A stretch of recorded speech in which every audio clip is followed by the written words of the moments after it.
오늘 다시 이제 사도 바울의 기도입니다. 사도 바울의 기도. 사도 바울의 기도를 우리가 살피는데 14절 15절 말씀 보니까 이렇게 기도하고 시작합니다. 내가 하늘과 땅에 있는 각 족속에게 이름을 주신 아버지 앞에 무릎을 꿇고 비노니 이렇게 기도해요.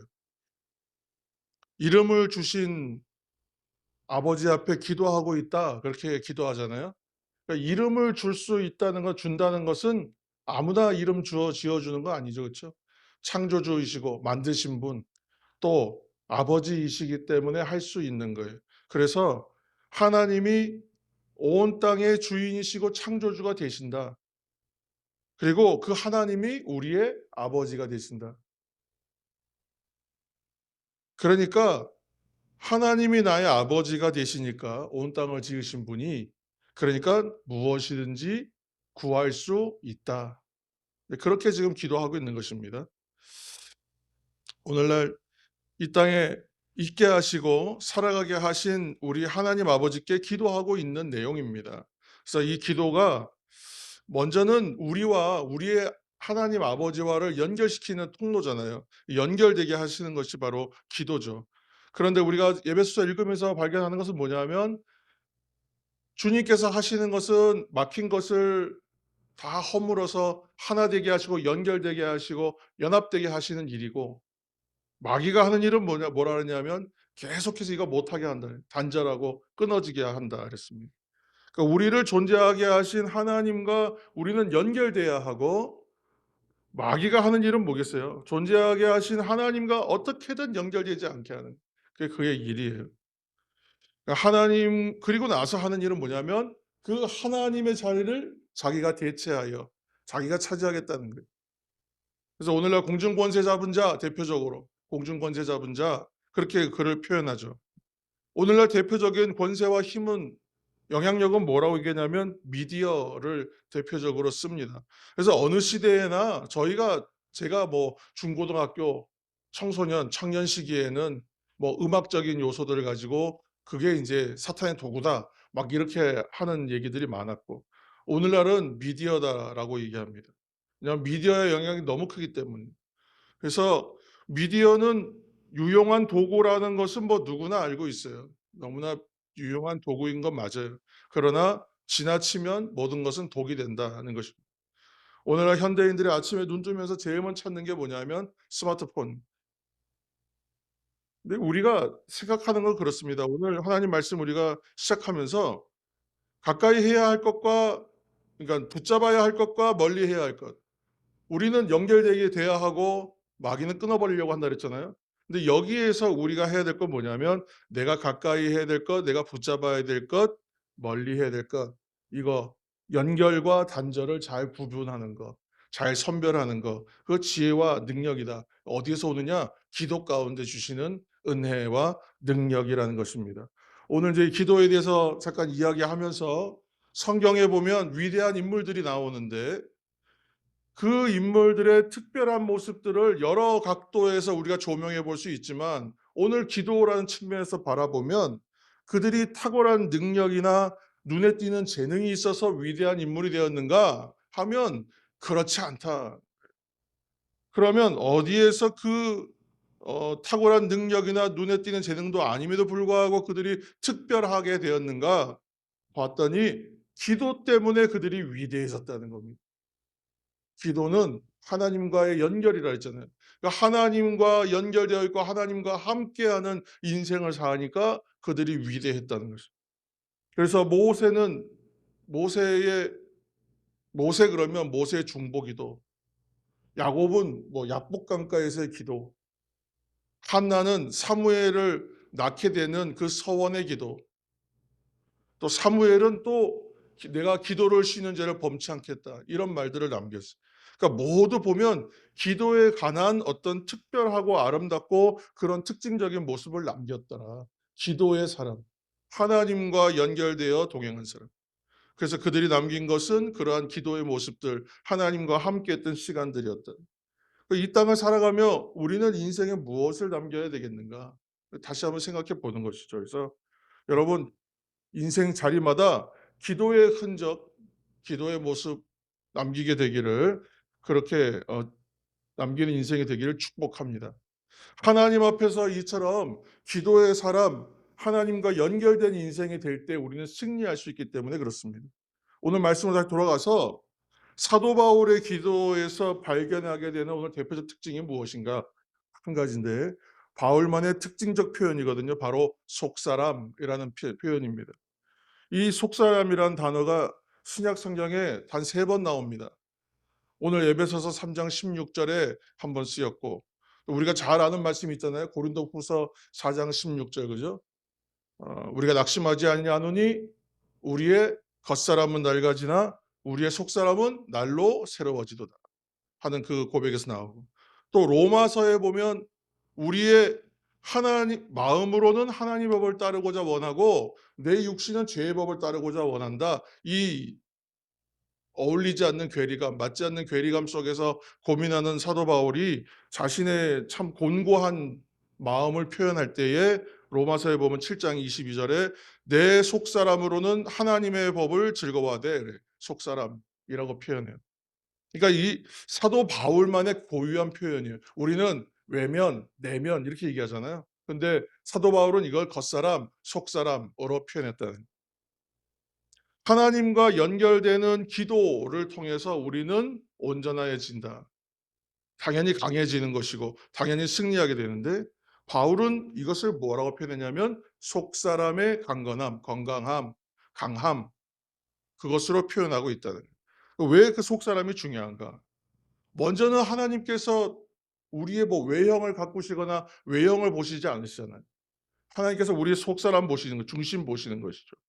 오늘 16절 말씀을 우리가 그런 의미에서 다시 함께 읽어보겠습니다. 에베소서 3장 16절 말씀입니다.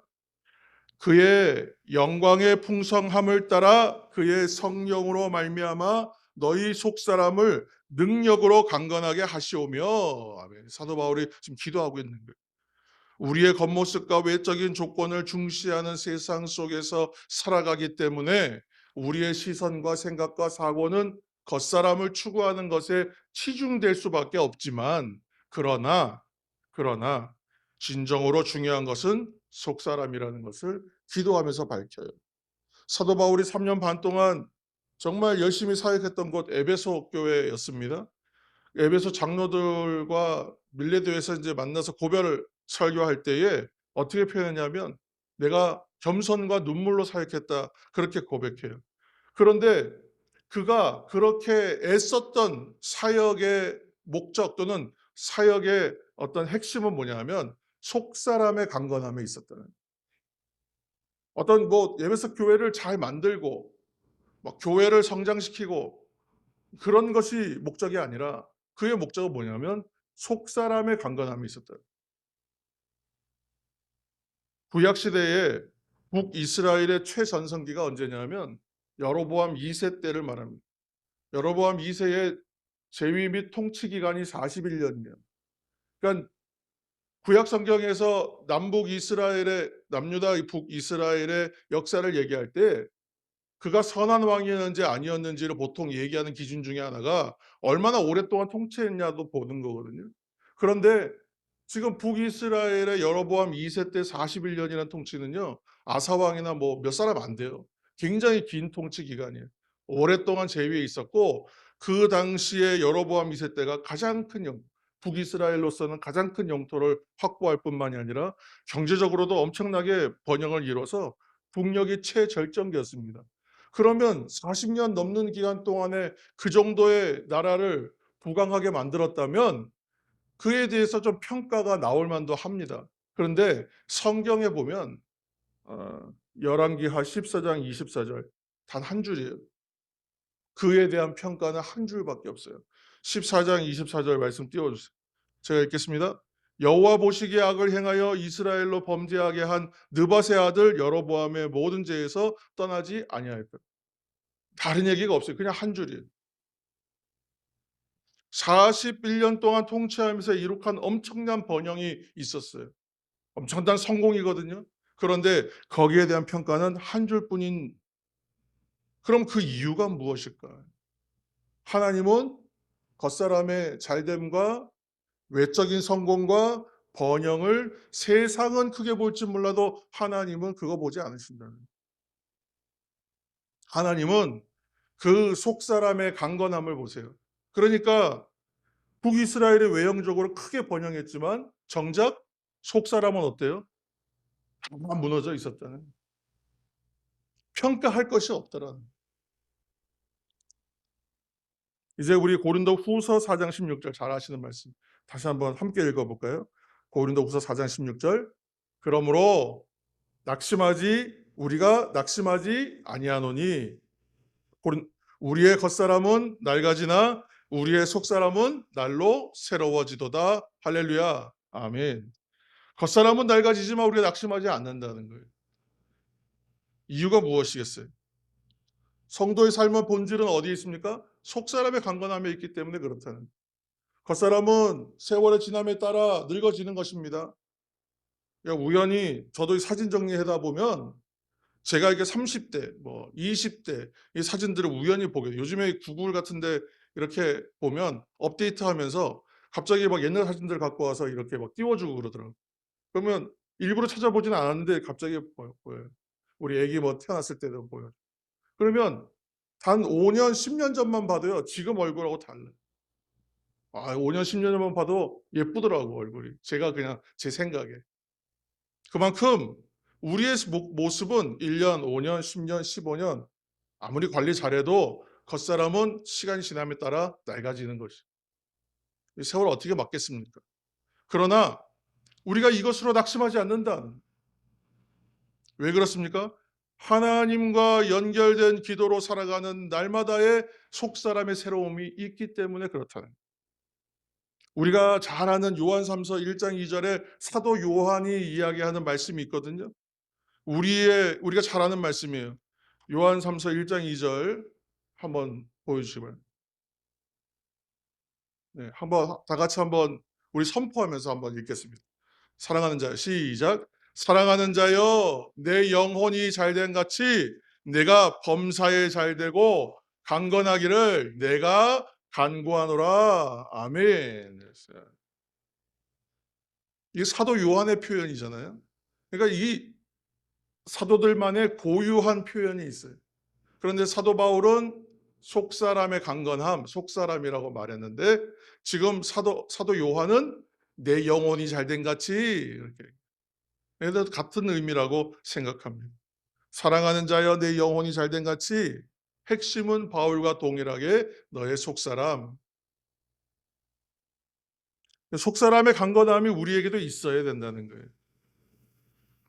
사도행전 이제 20장으로 넘어가면 사도 바울이 예루살렘으로 올라갑니다. 예루살렘으로 올라가는데 성령께서 말씀해 주세요. 사도 바울에게 환난과 결박이 너를 기다린다. 그런 길이다. 이제 올라가면. 그뿐만이 아니었어요. 주변에 있는 사람들이 영적으로 하나님의 뜻을 받은 사람들이 다 성령에 따라 받은 것을 조언했어요. 올라가면 생명의 위협이 있을 거라는 위험 신호를 다 알려줬어요. 올라가지 말라는 거예요.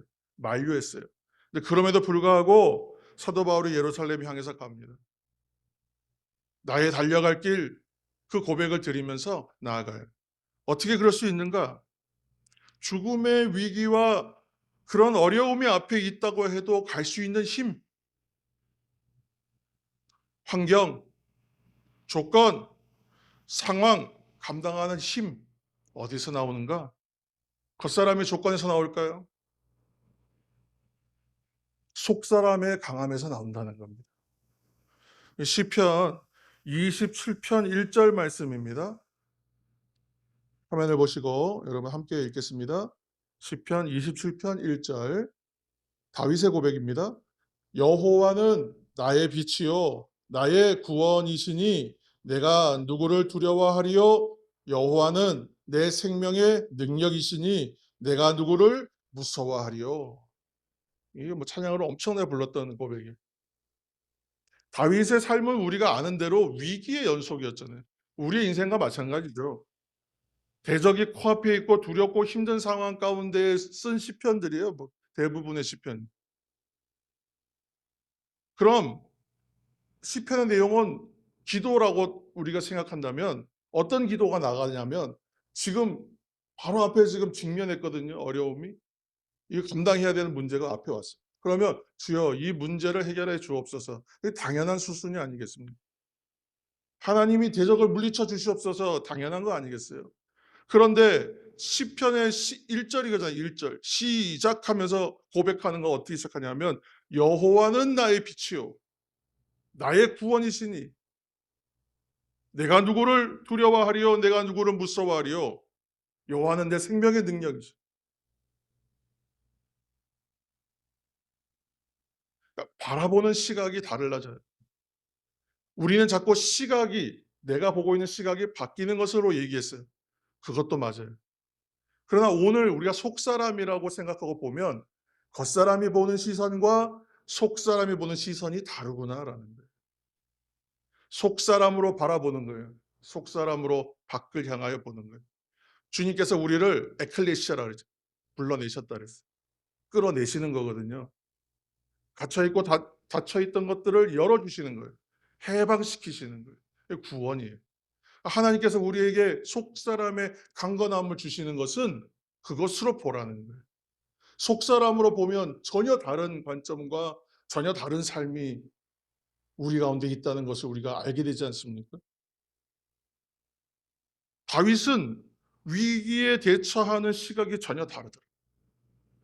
속사람의 시선으로 보고 있더라. 그러므로 여호와는 나의 빛이요 나의 구원이십니다. 이 고백을 드리며 나아가.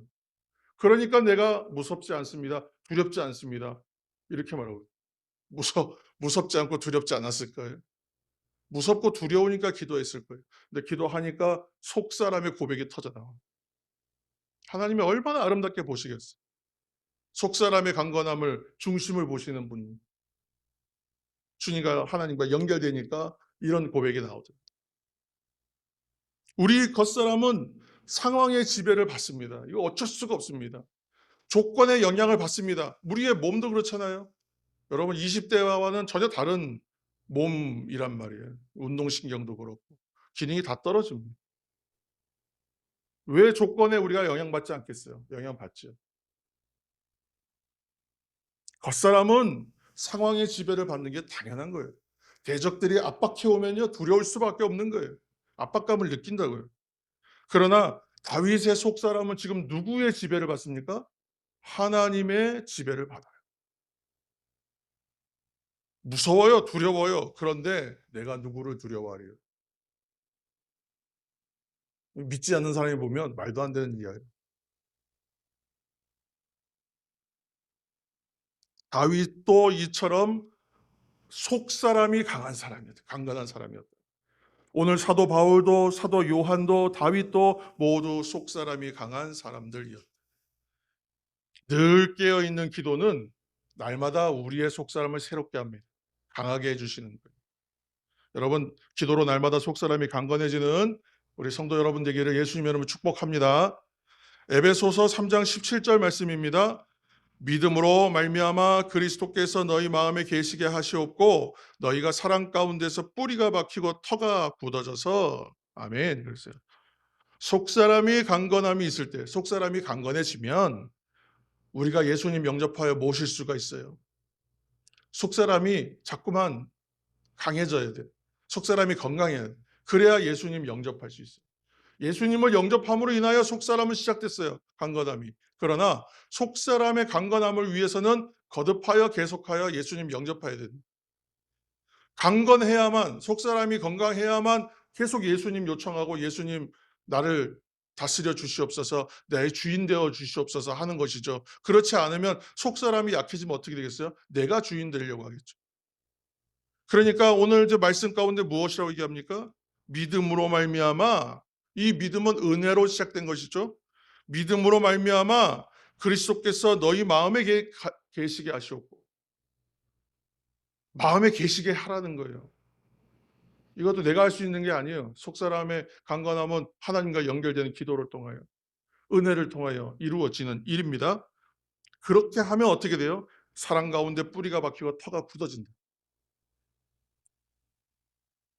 그리스도를 내가 영접하여 모심으로 내 안에 계실 때에 사랑 가운데 뿌리가 박히고 터가 굳어지는 것이다. 우리 주님께서 원하시는 바가 뭐겠어요? 18절, 19절 말씀이 바로 우리에게 원하시는 바예요. 18절, 19절 무엇을 원하시는지 우리가 한번 읽겠습니다. 18절, 19절입니다. 능히 모든 성도와 함께 지식에 넘치는 그리스도의 사랑을 알고 그 너비와 길이와 높이와 깊이가 어떠함을 깨달아 하나님의 모든 충만하신 것으로 너희에게 충만하게 하시기를 구하노라. 아멘. 하나님은 우리의 속사람을 강하게 이끌어가세요. 하나님 앞으로 기도로 나아가고 또 하나님 앞에서 기도할 때 우리가 새벽에 여러분 이제 말씀을 이제 못 들으시는 분들도 많으시겠지만 이렇게 지금 한 주 동안 했던 건 뭐냐면 이거였거든요. 두 단어였어요. 하나님 앞으로 그리고 하나님 앞에서. 우리가 곧 즉시로 언제든지 해야 될 것은 뭐냐면 하나님 앞으로 그리고 keep going 계속 유지하고 해야 될 것은 하나님 앞에서. 이 두 가지의 삶의 모습 가지면 실패하지 않는 거예요.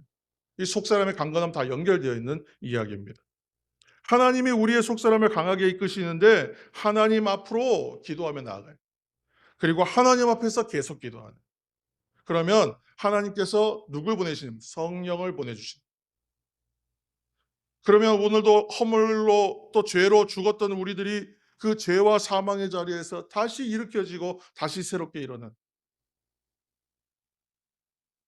그래서 모든 성도가 지식에 넘친다 그랬어요. 오늘 지식에 넘친다. 능히 모든 성도와 함께 지식에 넘치는 그랬어요. 성경에서 말하는 지식, 지혜는요, 다 경험된 걸 말하는 거예요. 체험된 거. 어디에서요? 오늘 신약의 개념을 말하면 예수 안에서, 그리스도 안에서. 구약시대로 말하면 하나님 안에서. 모든 성도가 지식에 넘친다. 경험과 체험을 통해 알게 되었다. 그러므로 주님의 사랑을 체험하고 그 주님의 사랑은 어떤 거예요? 너비와 길이와 높이와 길이. 너무나 크신 사랑인데 표현할 방법이 없어요. 지금 사도 바울이 다 동원했어요. 큰 거. 하나님의 사랑의 크기를 말. 이만큼, 이만큼, 이만큼, 이만큼이라고 얘기해요. 뭐라고요? 너비와 길이와 높이와 깊이를. 하나님의 사랑을 깨달으라. 너무 크신 사랑이다. 그래서 충만하라. 20절 말씀 보시기 바랍니다. 우리 가운데에서 역사하시는 능력대로 우리가 구하거나 생각하는 모든 것에 더 넘치도록 능히 하실 이에. 그분이 어떤 분이에요? 그 큰 사랑 가지신 분이 우리가 기도할 때 어떻게 하시겠느냐? 이렇게 넘치도록 부어주시지 않겠느냐? 이 고백하고 똑같은 것이죠. 하나님 어떠한 분인가 했더니 위대하신 하나님, 놀라우신 하나님. 우리가 기도할 때, 그죠? When we pray, 우리가 기도할 때 God works를 하나님께서 일하신다. 잊어버릴 수 없는 말이잖아요. 우리가 기도할 때 하나님은 일하신다. 우리가 구하거나 생각하는 모든 것에 더 넘치게 하신다. 할렐루야. 기도의 생활 가운데 하나님이 부어주시는 은혜를 여러분 체험하고 누리시기를 축복합니다. 여러분 기도하다 보면 알게 돼요. 처음에 생각하고 구하는 것 달라요. 처음에 생각과 구함이 있어서 우리는 하나님 앞에 나가는 거 맞아요. 그러나 기도하다 보면요 바뀌어요. 하나님께서 우리에게 정말 필요한 것과 꼭 필요한 것으로 기도를 바꿔주세요. 처음에 생각과 구하는 것 달라져요. 기도하면 구함이 있는 거예요. 그래서 구할 것이 있어서 기도하는 건 맞다고요. 그런데 기도하면 구함이 있게 된다. 생각이 새롭게 일어난다는 것입니다. 그럼 구할 수 있어요. 그러면 하나님께서 어떻게 하신다고요? 그 구하는 것을 더 넘치도록 주신다. 구하는 만큼 이루어 주시고 생각하는 만큼 이루어 주신다. 기도는요. 그래서 계속 넓어지고 커지는 거예요. 그러니까 지금 그 기도의 넓이도 길이도 높이도 깊이도 그리스도의 그 장성한 분량이라고 말하고 있는 그 우리가 가늠할 수 없는 크기로 기도도 커진다. 기도에 담아내기 시작한다. 속사람이 담아내는 양은 너무나 풍성하다. 이 고백을 하고 있는 것입니다. 포도나무에 붙은 가지가 포도나무로부터 생명력을 끊임없이 공급받는 것. 이 양을 어떻게 재겠어요, 우리가 그 생명을. 엄청난 생명력을 받는 것이거든요. 뿌리 이것이 열매 맺을 때까지. 큰 열매를 맺을 때까지. 성령을 보내셔서 우리 안에 그 근원이 되는 뿌리를 깊이 내릴 수 있도록 하시는 것. 이게 속사람의 강건함. 속사람을 강하게 하신다는 것입니다. 사랑하는 성도 여러분, 예수님을 우리가 영접했어요, 모든 사람이. 예수님 영접했기 때문에 믿음의 사람이 되었고 구원받았어요. 그러나 예수님을 영접하는 것은 한 번이 아니에요. 거듭하여 영접하는 거예요. 우리 속사람 안 그러면 죽어버릴 거거든요. 우리의 속사람은 멈춰버릴 거거든요. 성장하지 않을 것이거든요. 굳어져 버릴 것이거든요. 그렇지 않도록 하라는 거예요. 기도하라는 것입니다. 그래서 어, 예수님을 영접하여 모시고 또 영접하여 받아들일 때에 성장과 성숙이 있다. 예수 안에 그리스도 안에 머물러 있다는 것이 바로 그 상황을 말하는 거예요. 우리가 머물러 있다고 해서 아무것도 안 하고 있는 게 아니에요. 그리스도 안에 머물고 있기 위해서는 예수님 영접하여 모셔드려요. 예수님 내 안에 계시옵소서, 내 주인 되어 주옵소서. 지배를 받아야 돼. 그렇지 않으면 또 내가 나와요. 실수하는 나, 죄 짓는 나가 또 발현되는 것입니다. 예수 안에 그리스도 안에 머물러 있으므로 날마다 영적 성장을 이루어 가시는 저와 여러분, 교회와 성도 되시기를 축복합니다. 그래서 교회 안에서와 그리스도 안에서, 예수 안에서 다 같은 말이에요. 겉사람을 추구할 때는 영광이 없습니다.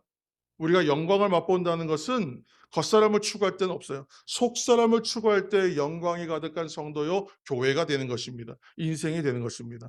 여러분, 속사람이 중요하다. 영혼이 잘된 같이 속사람의 능력으로 강건하게 되는 교회와 가정과 우리 그리스도인 다 될 수 있도록 날마다 간구하는 우리 믿음의 신실한 종 다 되시기를 예수님 여러분 축원합니다.